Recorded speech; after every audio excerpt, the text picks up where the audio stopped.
If you're an artist, you have probably noticed that there are phases that you go through when you make art. I have noticed that in my own art studio practice, I have seen two distinct phases, R and D. If you aren't a corporate person, you may have never heard of that expression, but it means research and development. I have found that both phases are super important for my art. And today I want to talk about how you can utilize the principles of R&D in your own work, especially when it comes to developing a collection or a series of works. Welcome to the Josie Show, where it's artist to artist chat about making art and making money. I think artists should get paid. And to help you with that, I wrote Pricing Your Art Made Simple. It's a handy guide that will give you some practical tips for pricing your art, which can be a bit tricky. Download it at josielewis.com/pricing. So, what is R&D for an artist? R&D is basically the process of boiling down the media, style, color palette, size, and subjects that will define my next body of work. Let's say I have an idea for some new art I want to make or a direction I want to move towards. The research phase is super important. During this phase, I will spend time on Pinterest or on Google finding out if other artists have done something similar. This is for inspiration, not copying.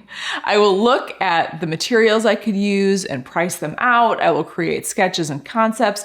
Sometimes I will start to dive in to the materials to see if it even works or if I even like it.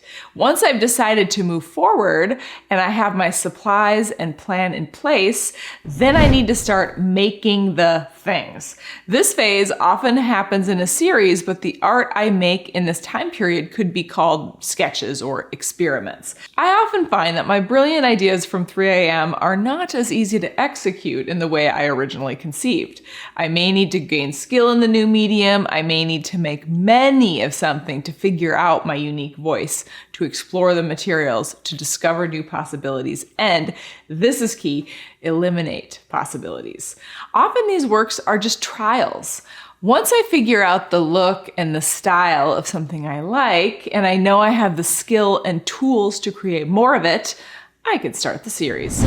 A series is a developed body of work that is clearly a collection of work that was obviously made by the same person exploring the same concept and visual themes.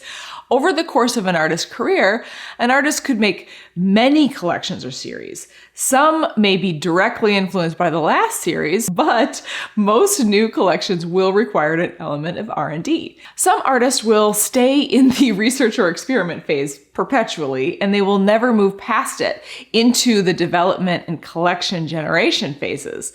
But professional artists will see the value of a series, will see the value of research and development, and will always be moving through their ideas.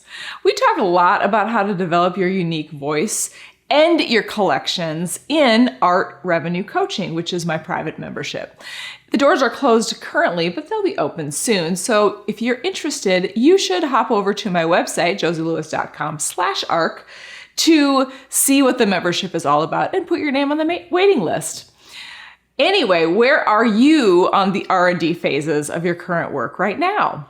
I'll see you in the comments.